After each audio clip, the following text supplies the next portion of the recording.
Peter Delapena here with USA captain Saurabh Netravalkar after hard-fought 11-run loss on DLS Method. First, what are your overall thoughts on coming so close to victory in that situation?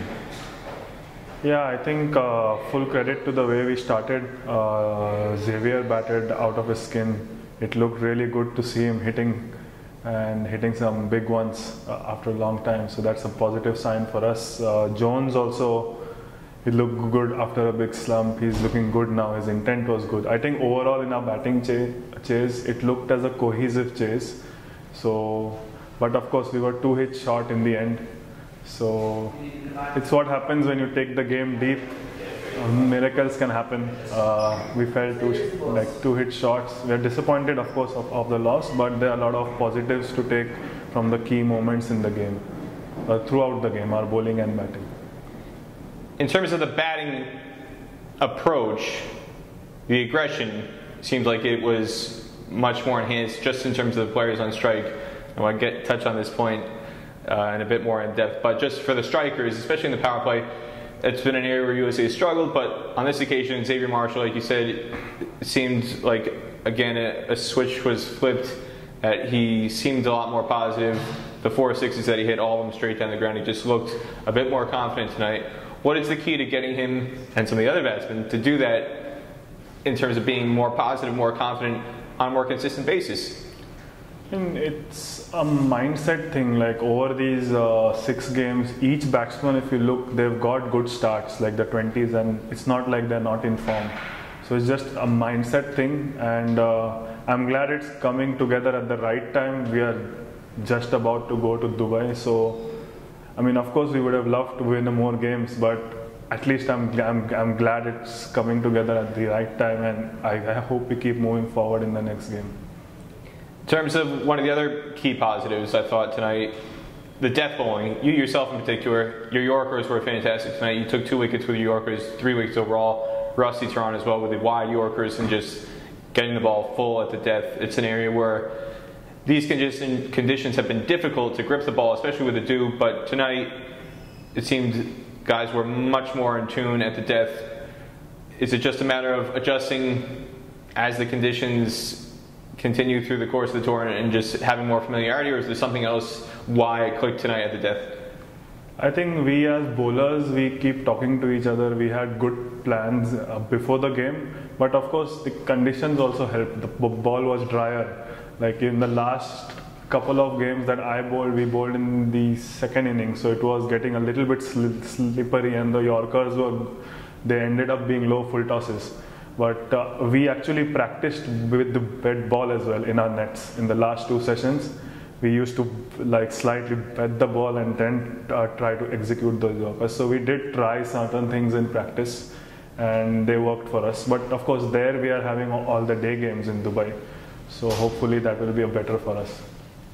Just in terms of areas of improvement that need to be still worked on, one, I thought this was by far the weakest fielding performance. A very, very uncharacteristic fielding performance tonight, especially on the ground. There were so many missed fields along the ground. There was a dropped chance at deep mid-wicket by Xavier Marshall with Kieran Katoy on 7. He went on to score 30-odd, man of the match with his late runs and his wickets. But USA has kept themselves in a lot of games on this tour through good fielding. Something went wrong tonight. Could you put your finger on it? I can't point anything. I mean, the intent is always there to give our best. Yeah, we had, so I think after the dropped catch, I think the next 14 balls went for 32 runs.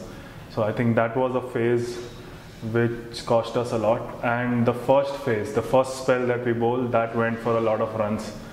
I think, yeah, intent is there. It's like nobody is doing it on purpose. We are trying our best.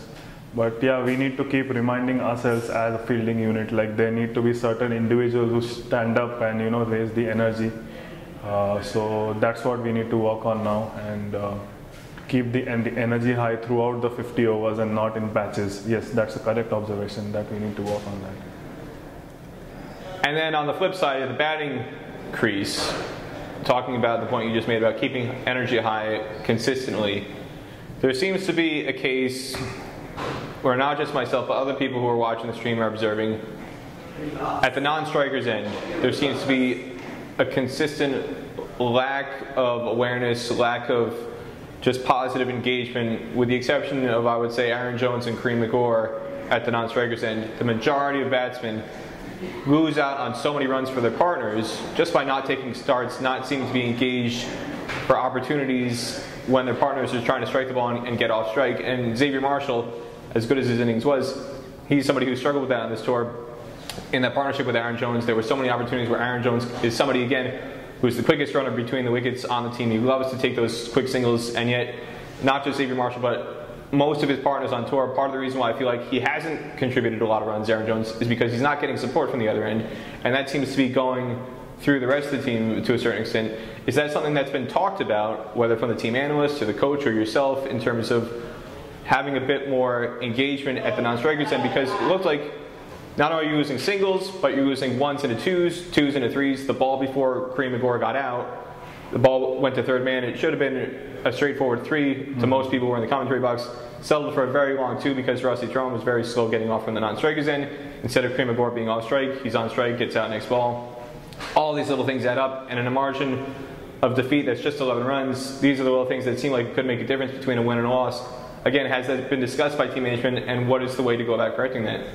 Yeah, I mean, that's a good observation. We have been discussing about running between the wickets. We've also had a few bad runouts as well in the past few games. I think it all ties down to how good a relationship you have with the other batsmen. For example, if you say Hayden and Aaron, they know each other so well. They know when the other one wants to run and when the other one. So I think it all ties down to the more games the two pairs, like the two batters play with each other, the more they spend time with each other, it automatically gets better. I think it's the understanding. So yeah, we have a few new faces in the batting lineup. So yeah, it will take time, but it's in practice also we are trying it where we set imaginary fields and we look to run, or it'll come through time. I feel it's more a mindset thing than an intent thing. That if you're on strike, you have to intend to take that single, at least the intent, and then the half chance will get into a single. So I think it will come more through understanding. And to follow up on that point, Kareem McGore, the previous match, top scored with 40 off 70 balls, didn't hit a single boundary because he's just so efficient at running between the wickets. He's always looking for those runs. He's a quick runner.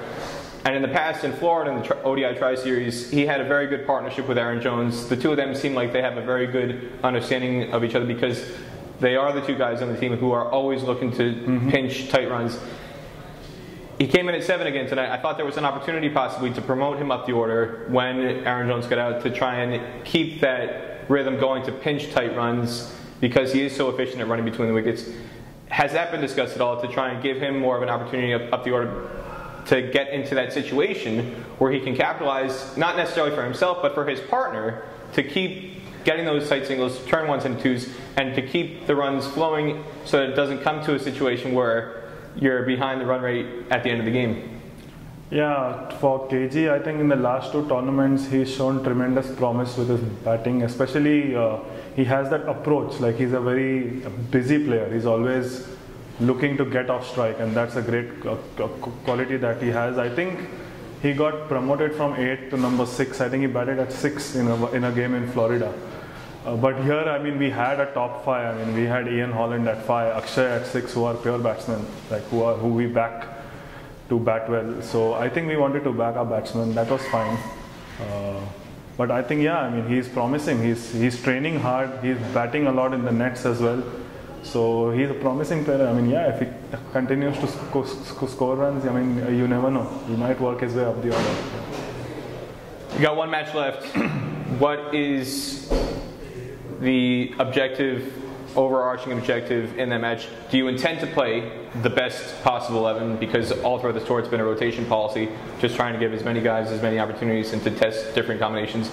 With one match left, are you looking to play your best 11 heading into the start of the ODI Tri-Series in the UAE, or what is the mentality going into that match? I would think so. We would try to play our best 11. But of course we'll get the communication. We had it yet. We're waiting for what the call is from the management and everybody. But I would guess so. We'll play our best 11 in the last game. and try our best foot forward. Anything else you want to say about tonight's match or that final match leading into Guyana? Yeah, I think it's one last opportunity for us. It's been a great learning curve. Starting from the tournament, I think we've come a long way. Lot of things to learn, but lot of good things also, which we need to take to Dubai. So yeah, we'd just like to thank the fans again for supporting and keep supporting us.